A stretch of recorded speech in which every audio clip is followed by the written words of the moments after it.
Welcome to this special edition of Conversations Live. Today we come to you from the traditional territories of the Tsleil-Waututh, Musqueam, and Squamish First Nations. Joining me today is Dan Fumano of the Vancouver Sun, along with Sean Hall, our Slido master. Now, to send us a question via Slido, please go to slido.com and enter the password conversations and then send in your question. Well, Mr. Mayor, I want to thank you for agreeing to join us for this look back and look forward. And I particularly want to thank you for not imposing any restrictions on this conversation. We didn't? No. You said it's wide open. Maria? No, I'm just kidding. Yeah, absolutely. Well, it's a compliment to you.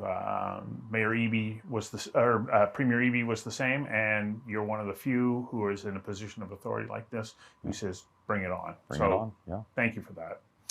That said, we have a lot to get to, so let's get started. And we always like to start with a poll from our pollster, Mario Canseco. Amy, can you please roll that For video? almost half of Vancouverites, housing is the most pressing concern facing the city at this time. Housing is by far the key issue for residents of the Eastside, the Westside, and downtown. Drug overdoses are the only other issue to reach double digits on a citywide basis, followed by crime and taxes. Concerns about public safety are higher in the West Side, while almost 1 in 4 residents of the downtown area are worried about drug overdoses. Just over half of Vancouverites are satisfied with the way Ken Sim is managing his duties as mayor.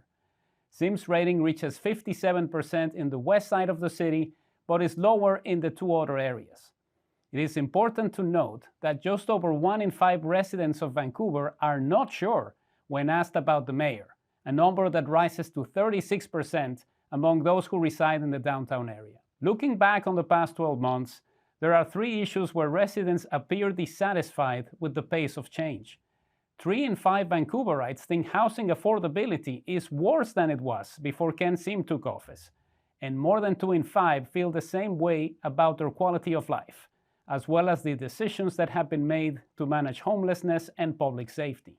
There are 3 issues where a third of Vancouverites report a worsening situation: the influence of developers, the cleanliness of streets and road maintenance, and jobs and economic development.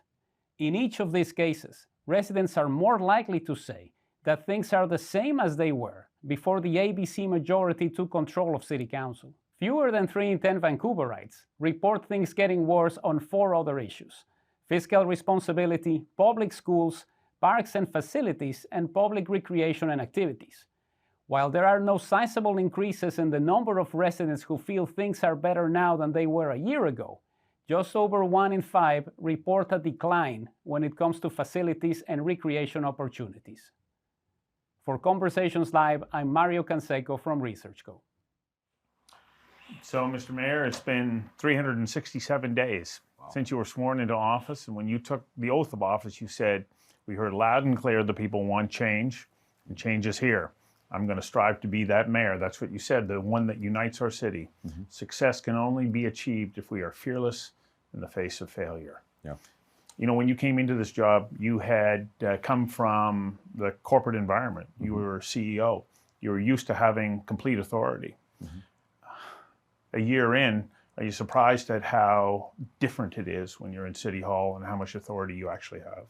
No, you know, it's the same. I don't think you get authority by a title that you have. You have to earn it. And, you know, be it, you know, public sector, private sector, government, not-for-profits, at the end of the day, these are all organizations, and it's all about the people. And so, you know, you can't force people to do stuff. You have to, you know, provide a vision and inspire people. And so that's what we're working on. And do you think that you've been able to accomplish that you've been able to give people that sense of swagger, as you like to say, that the city is coming back?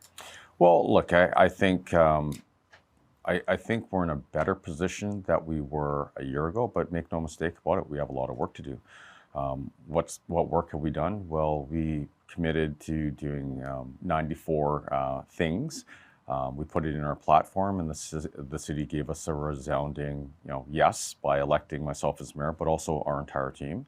And so after 1 year, we've hit about 40 of those 94 things. Some of those items you'll see an immediate impact. Some of these things take time. So the cup fee, we got rid of it.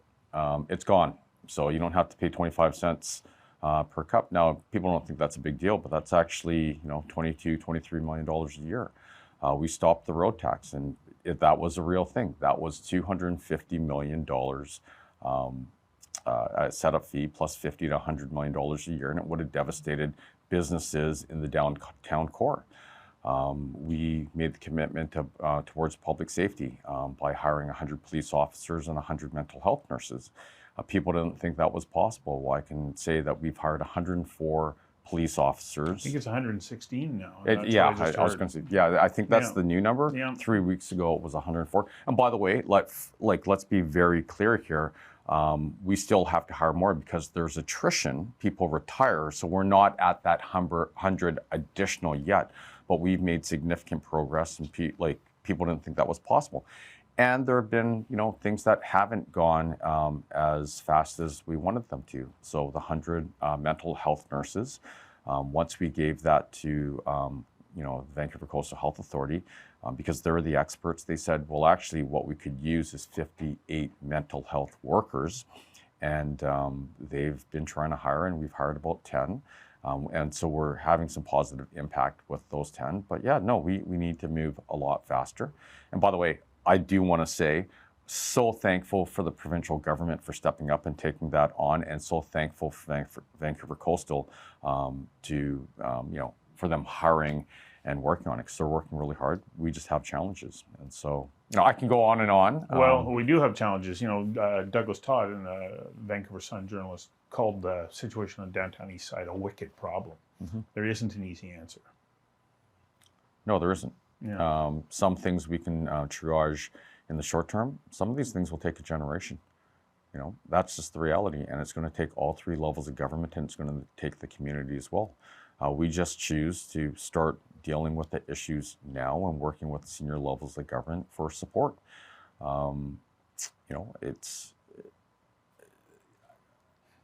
They've been great. I just want to say they've been great. There are things going on behind the scenes, and we're working collaboratively together. So, to paint the situation, first of all, to give you context, I think after the election, a lot of people across this province wondered whether or not we could work with the provincial government because of how things went during the election. And I can tell you, they've been incredible partners. I think we've been pretty good partners to them, and we've been working collaboratively on a lot of things. And one great example is 90 units of workforce housing. We are presented with a situation where we had to get it approved or we'd lose it. We did that in 2 hours in council. And, some of our, what people think are our traditional supporters weren't too enthusiastic about it. But we've made the commitment to the city that we're going to do what we believe is right. And it was right to, support that housing so people can get off the streets and on the road to recovery. I'm going to hand you over to Dan Fumano at the moment. Stu? So as we heard from Mario Ken Sim at the outset here, housing remains a top concern for a lot of Vancouverites. Mm-hmm. I would say the 3331 promise was kind of a cornerstone of ABC's housing platform in the last election. I was in your office last week, and you've got it up on the board on your wall as one of your daily focuses. And you walk us through it. It's 3 days to approve a permit for a renovation. Yeah. 3 weeks for a house or a duplex, to approve a house or a duplex. Yeah. 3 months for a mid-rise. And low-rise. And low-rise kind of project. Yeah. And 1 year for a high-rise project or a larger project. That's amazing, yeah. So, obviously, speeding things up, more efficiency is a big kind of part of your platform. Mm-hmm. Now that you've been at City Hall for a year and have more of an understanding of how things work behind the scenes, do you still feel like those targets are achievable? Yes. Which of those, sorry to cut you off, but which of those 4 do you think will be the hardest, and which do you think you can kind of hit first? I don't know which one's going to be the hardest, but I do think they're all achievable, and I actually think we can do better. And so all we're talking about, this is just simple workflow. We have incredibly complicated workflow and, conflicting bylaws, and it's just a dog's breakfast. And I can tell you, we've already put a lot of work into it. So we've embedded 3331 into the system now, and a couple of things we've done. Going from 9 RS zones to 1 RS zone. For your audience, basically, we have 9 different ways or 9 different ways of approving permits to build a house in the city, to make it overly simplistic. What that does for people that want to build and architects that actually want to make up plans, it's actually really, really complicated. And it's not just 9 times more complicated, it's exponentially more complicated.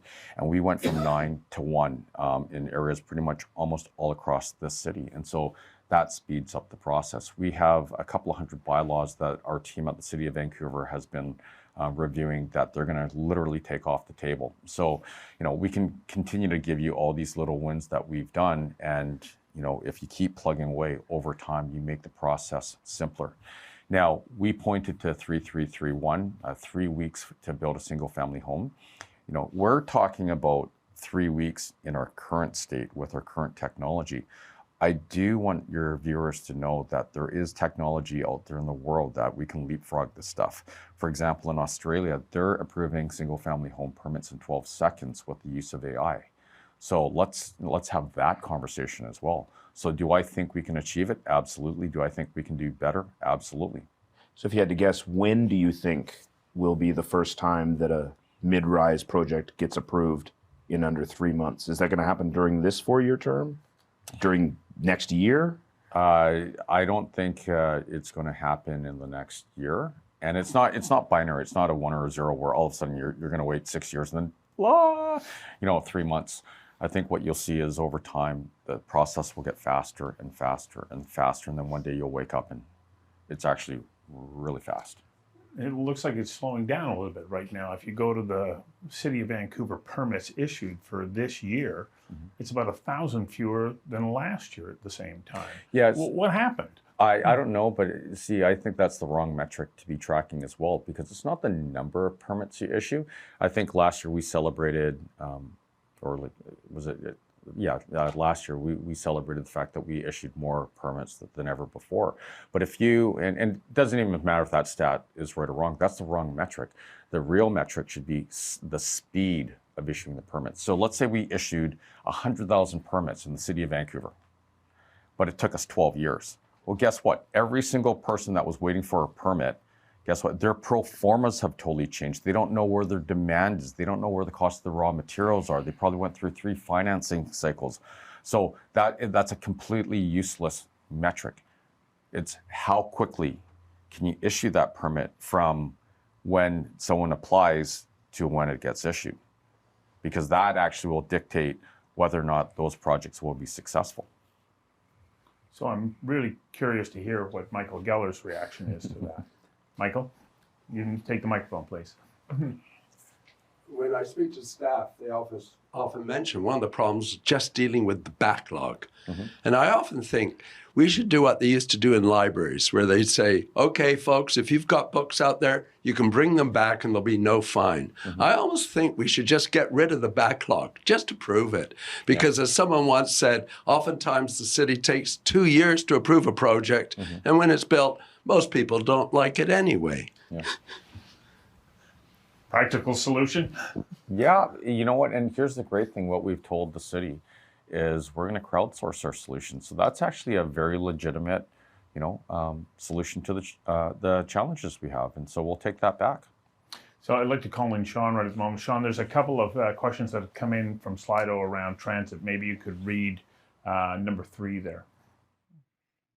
Yeah, thank you, Stu. It's a question from Melissa Phelps. While Vancouver Transit is decent, limited funding for bus stops leads to a poor rider experience, lower ridership, and increased car usage. Would you support boosting funding for waiting areas? Well, and that also adds to topics about transportation infrastructure. What's your plan on being able to start to get away from the increasing gridlock that we're seeing in so many different areas of the city? Yeah, so most of the transit issues that we deal with, we have to look at it from a regional perspective. So, it's a TransLink issue. And so TransLink doesn't stop at Boundary and the bridges. And so we look at it holistically. So I've always said that Vancouver has to be a great partner to the region.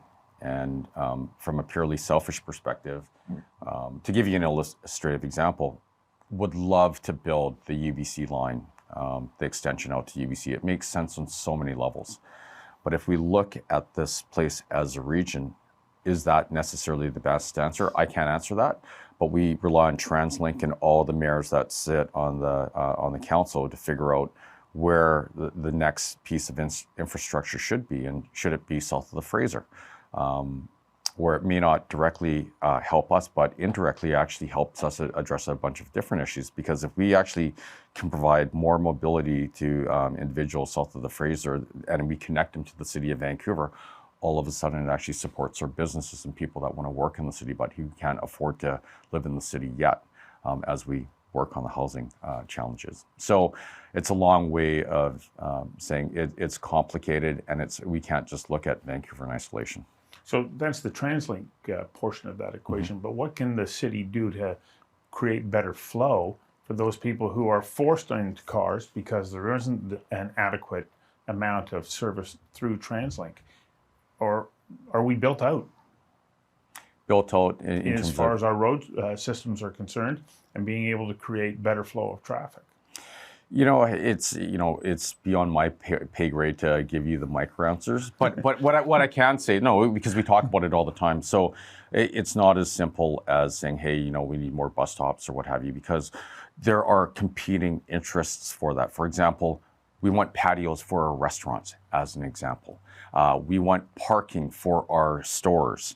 And we want better flow of transit, which means you take out the parking and you take out the patios. And so there's a balancing act here, and we can't just say one or the other. We actually have to be a lot more thoughtful, because I can tell you, putting in that extra bus stop somewhere actually may make the difference between the survival or the failure of 10 shops on that block. And we work with the BIAs to talk about these issues as well. Dan? Well, on the subject of parking, there's a report going to council next week. I imagine you've seen it, where staff are recommending doing away with minimum parking requirements for new developments in the West End and in the Broadway corridor area, following a similar move a number of years ago for downtown.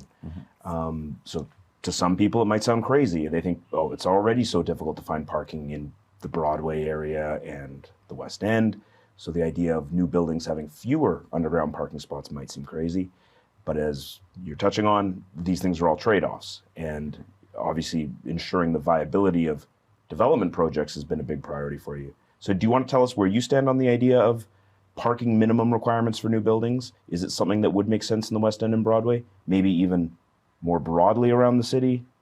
Do you have a thought about this? Yeah, okay, and so full disclosure, I haven't had a chance to read that yet. So, these things literally... You got the weekend, you got some time. We got the weekend. That happens Sunday night at about 11 o'clock. Yeah. So I can talk from a 30,000 foot level. Sure. No, we have to look at our challenges differently. Look, we have to build more housing, and we can't have... our roads can't support more cars, so we build more housing, but then we have to look at our transportation infrastructure. We have to look at multimodal infrastructure, bike lanes that we can use, scooters on as well, and then being innovative or looking at challenges differently. So, it's not as if we're going to get a bunch of different subway lines in the downtown core, but what we can do is we can pull off examples, let's say in Hong Kong, where they use short buses to connect neighborhoods into our rapid transit and then feed from there. So look, there are a lot of innovative solutions that we can pull on from around the planet, but make no mistake about it, we have to build more. And it's not as if we're going to put more cars on the road. You can read about this issue in tomorrow's Vancouver Sun and Province. Okay. Awesome. Just let me know how I should vote. Is that right? I didn't say that. Sorry. So what's the reality of single family housing in Vancouver now going forward? Is it a relic of the past? Well, let's look out 100 years. Yeah. 100 years, I'd be shocked if there are very many single family homes in the city of Vancouver. Left, yeah. Because even if they were around, they're going to be unaffordable because if they're going to pay their fair share of property taxes, it's it's going to be unaffordable. Like you look at Hong Kong, and there's some single family homes there, and I'm sure they pay $1 gazillion in property taxes. And if someone wants to do that, knock your socks off. But I don't think, everyone but maybe 12 people in the city of Vancouver will be able to afford that. No, we're getting serious about, the fact that there are going to be more people that live in the city of Vancouver. We have 500,000 people coming to the country every single year, and I fully support that. If we want to maintain our standard of living, we have to support immigration. And by the way, we're a country of immigrants. We're all immigrants here. So a lot of them are going to come to Vancouver. And so if we think that we're going to be able to support that by keeping single family homes all over the city, it doesn't make a lot of sense. If you want a single family home, and look, I love single family homes. I don't think it's practical. We have billions upon, trillions of dollars of infrastructure here. We are now a global city. If you want to have a single family home with a huge yard and a picket fence, you know what? Do it in 99.8% of the rest of the province where that is possible. We're building world-class here, and if we want to have world-class hospitals and a police force and businesses and restaurants and not-for-profit organizations, we have to have people who are able to afford to live in the city of Vancouver and the surrounding area. You thankfully brought up the topic of property tax, which we saw increase 10.7% last year. Yeah. And then you pulled together a task force, said that Yeah. they were going to scrutinize everything, and then come back with a report on October the 3rd and present it to council on October the 17th. Mm-hmm. Where's the report? It's coming. And what do you know about what it's going to say about I have rising property tax rates? I have no idea what it's going to say. What we did was we asked a task force to be set up, and it's stacked with 24 of arguably some of the smartest people in the country working on this. We gave them no guardrails. We said, look, we don't want to hold you back because it wouldn't be fair to the city of Vancouver. And so they're going to surprise us. And then we, as a council and mayor, have to deal with it. So there's no hiding from it. So we're going to be surprised like everyone else, and I'm fine with that. When it comes to the 10.7% property tax increase, that's something that if I were to look at the last year, it was a failure on my part to communicate what that actually meant. So yes, it was a 10.7% property tax increase. There's no denying that. But what I failed to articulate is the fact that a lot of the property taxes that we collect are for Metro, TransLink, and the provincial school tax that has nothing to do with the city of Vancouver. We do not control it. We have literally no control over it. What a 10.7% property tax increase means to the average condo owner is 33 cents a day. To the average homeowner, it means 83 cents a day. To put that in context, if you live in a condo and there's two of you that go to Tim's every single day, we actually made life a little more affordable for you because we saved you 50 cents a day, and you got a 33 cent per day property tax increase that went to fully fund a police force for the first time in 15 years, fully fund a fire department for the first time in 8 years. We are replenishing the capital reserves, and to give your viewers context, we have a $500 million capital deficit in the city of Vancouver. If we kick it down the road like other administrations have, there could be a situation where we can't flush toilets in the city of Vancouver in certain areas in the next 20 years.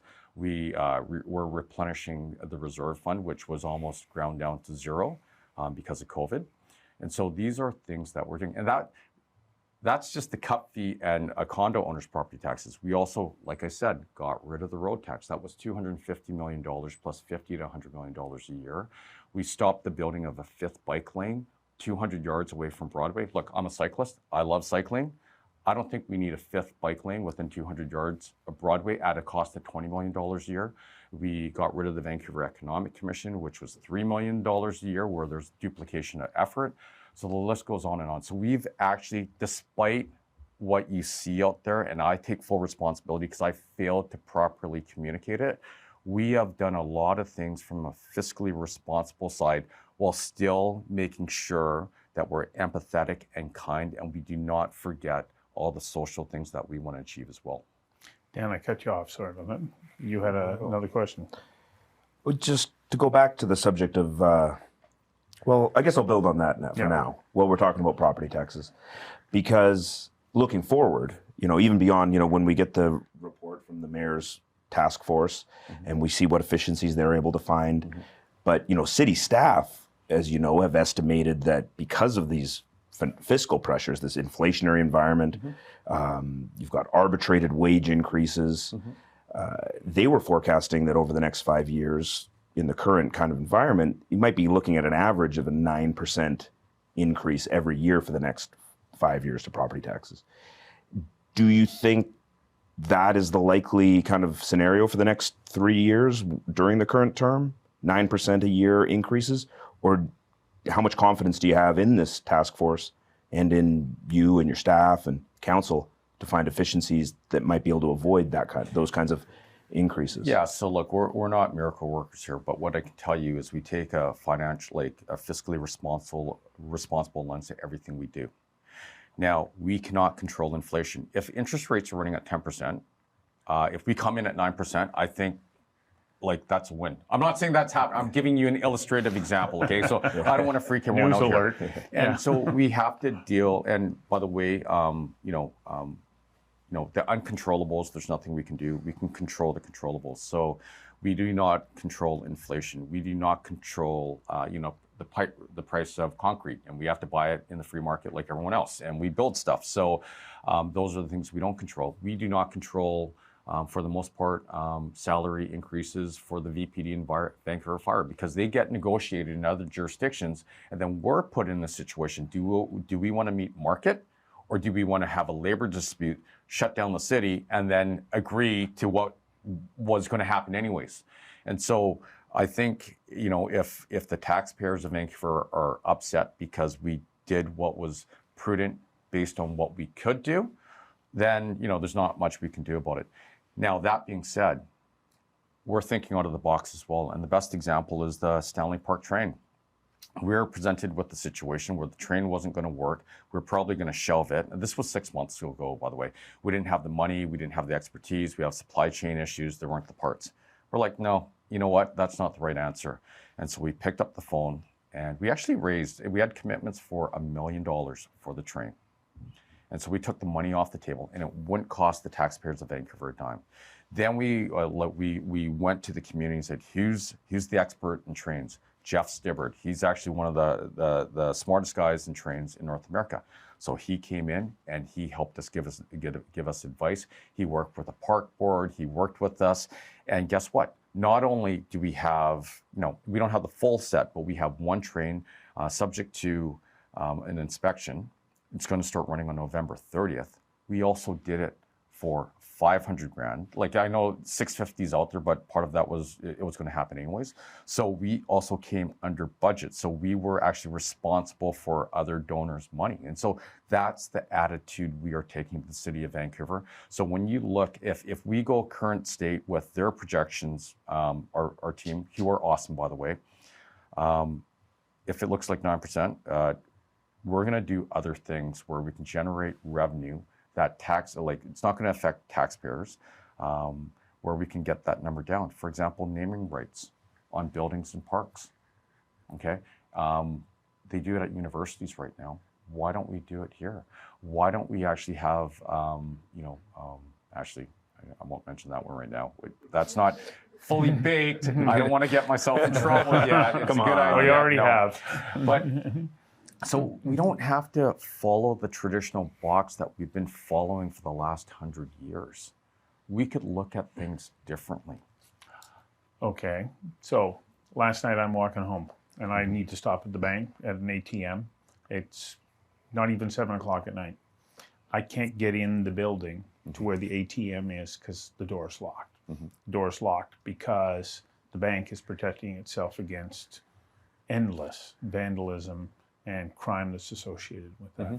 Ian Tostenson is here with us. He's part of a group that just last week came and said, we need help. Ian, do you have a question for the mayor? Well, just more of a comment. What the mayor is saying about process here is actually, in fact, happening. And the mayor with Vision put together a hospitality group. and gave us the responsibility to come up with some innovation.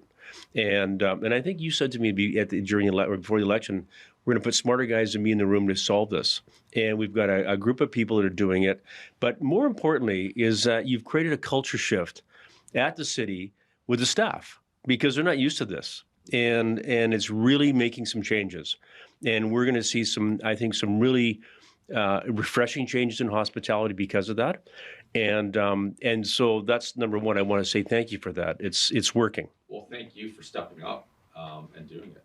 So you're part of the solution. No. Part of the solution, actually. So thank you. The Safe Street thing is Safe Street Coalition. We need to put some emphasis on that. I think we all know what the issues are.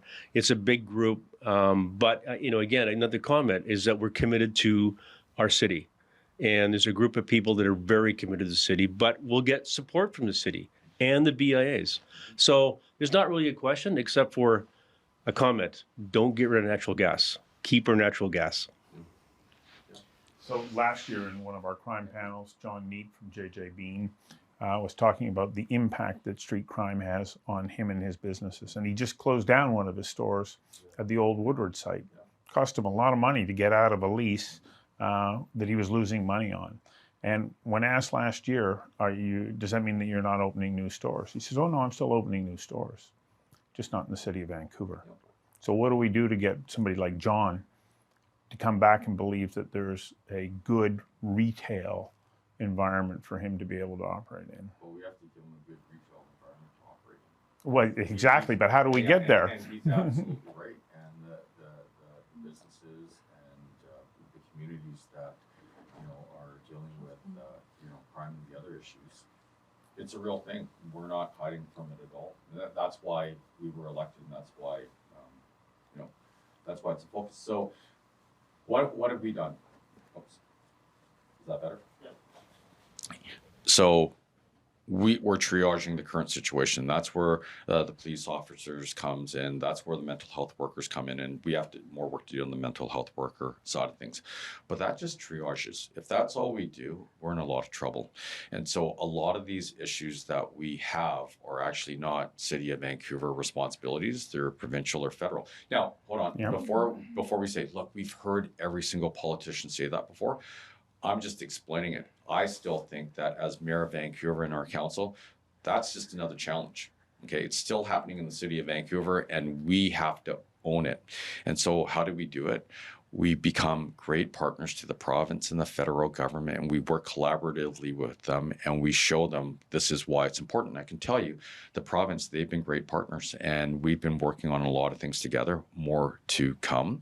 That one of the big challenges we have, in very simplistic terms, is this whole catch and release, right? And so that's something that we've been lobbying with the province for the feds to make a change, because I tell you, we're running into situations where people are getting arrested 500, 600, 700 times and nothing happens. And so even if we have a benchmark, until we deal with the issue, like even if the benchmark was like 200 times, let's pick a ridiculous number. After your 200th time, maybe we should identify the person and say, you know what, maybe you have a significant mental health issue and you really need help. Or maybe you're just a jerk and you shouldn't be on the streets. Because I can tell you, when you Pareto chart this thing, it's only about 50 to 100 people that are causing a lot of, the challenges that we have on the street. And if it's a humanitarian healthcare issue, let's take care of our people. And if it's not, let's deal with that problem. So I know it was an American initiative going back to the 1990s, 3 strikes and you're out. 200 is a long way from 300. How come we can't seem to get into that kind of line of thinking, that you can't just let people go time after time after time after time? Yeah, it's up to us, and not just us as government. It's so important that the residents of Vancouver, the BIAs, all the industry groups, people that work in the healthcare field, we very pragmatically, objectively, without politics, we actually go and, we plead our case to the federal government. And if we do that, I think we go a long way. I give you a different example. When we won the election and we ran the table with all of our elected officials, and we won by a lot. One of the things that we said was super important was Chinatown. And what happened after we won, I think a lot of people took notice. And you know what you saw? You saw the province and the federal government step up. The province gave Chinatown, I think, $2.1 million. The federal government gave Chinatown $1.9 million. They all show up, all political parties of all political stripes, they show up to the Chinatown parade. So it got on the radar. We can do that with our other challenges as well, be it housing or, street disorder or mental health issues or what have you. But we have to let our voice be heard. And that's bigger than the mayor. Like, we can facilitate some of it, but it's when the advocacy groups, they step up as well, because you have power in the community, and exert that power, exert your voice, let your voice be heard. Yeah. Okay, to go back a little bit when we were talking about single-family houses and single-family zoning.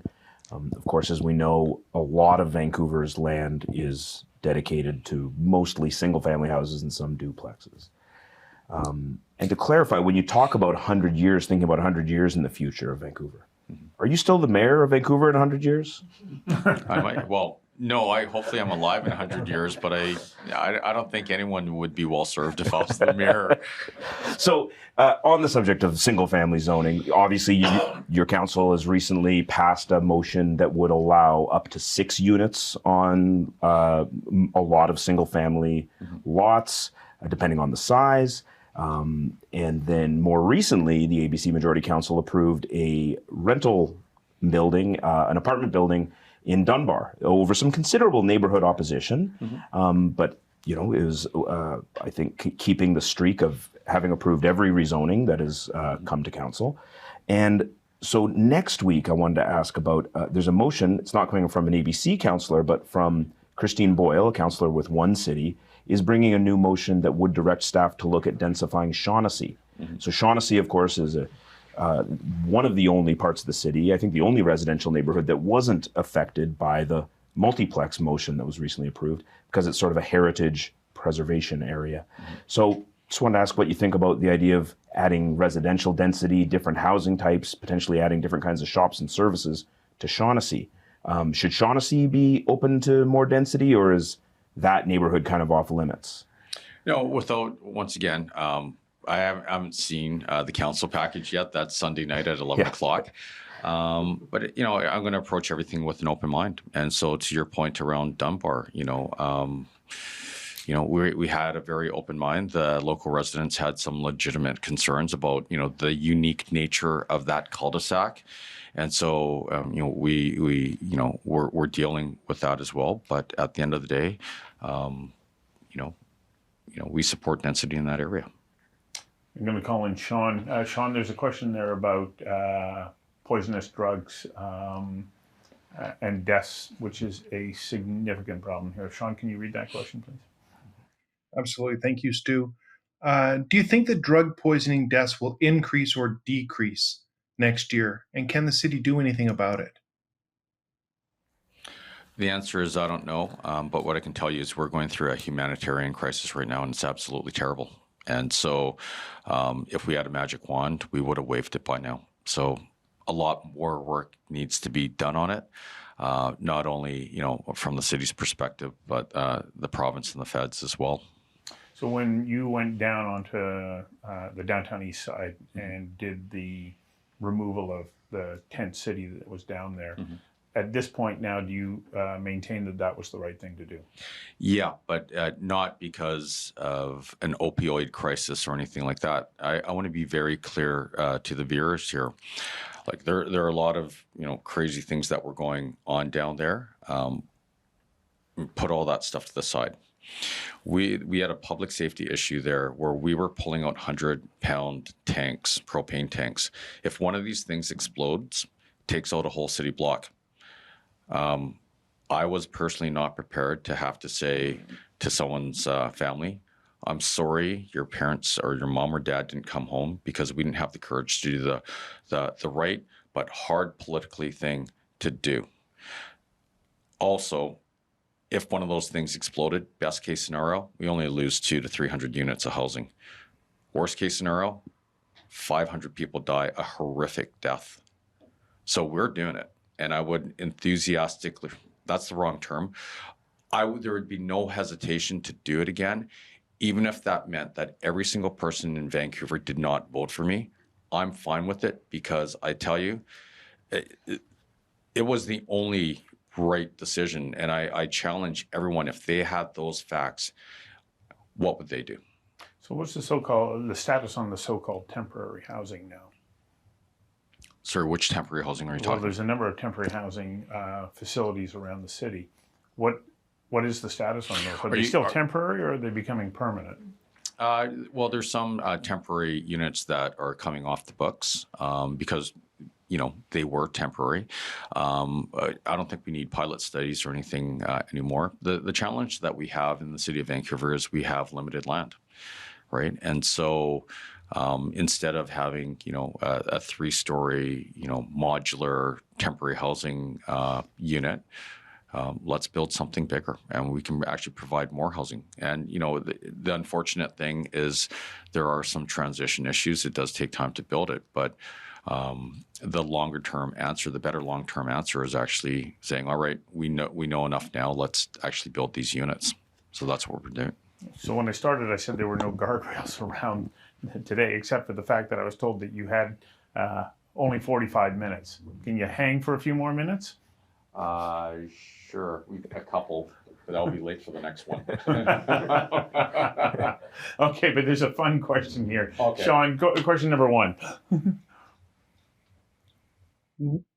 Thanks, Stu. Will the city look at spearheading and executing events like Santa Claus Parade, New Year's Eve fireworks, and this coming year, will there be a Grey Cup parade? I don't know, and I don't know. But here's the thing. So let's talk about the fireworks during Canada Day. The Port of Vancouver, they were actually the organization that funded it very generously, and it's in their right to not do it anymore. And we thank them for doing it. We had short notice about that cancellation, but we have a long runway as to what happens next year. And I can tell you, we're going to be working the phones to see if someone wants to step up and put it on and fund it for this upcoming year.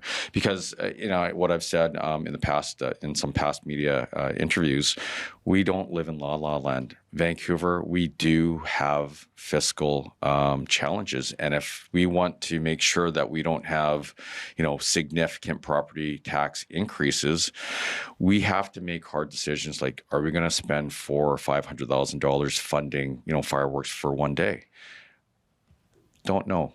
Right? But what we can do is there are a lot of people and a lot of organizations that love this place who would love to step up and do that. So why aren't we allowing these individuals or organizations to show their, Vancouver spirit and do something great for the community? And they want to do it. And if we can do that, we've changed the paradigm in the city of Vancouver. We can have great events and we can still be fiscally responsible. So Jane Talbot from the Downtown Vancouver Business Improvement Association has a question for you. Jane? Thanks, Ken. Hey, Jane. Hi, nice to see you. Good to see you. A year ago when you won, Mhm. you won with enthusiasm and excitement from the business community. Mhm. You talked about some of the things that you're proud of, that you've accomplished over the last year from a big picture perspective. Mhm. I'd like to narrow in on our small businesses. Mhm. They're still struggling. Mhm. It's tough out there. We're still recovering economically from the pandemic. What are you most proud of, or what do you think you've advanced for them over the last year?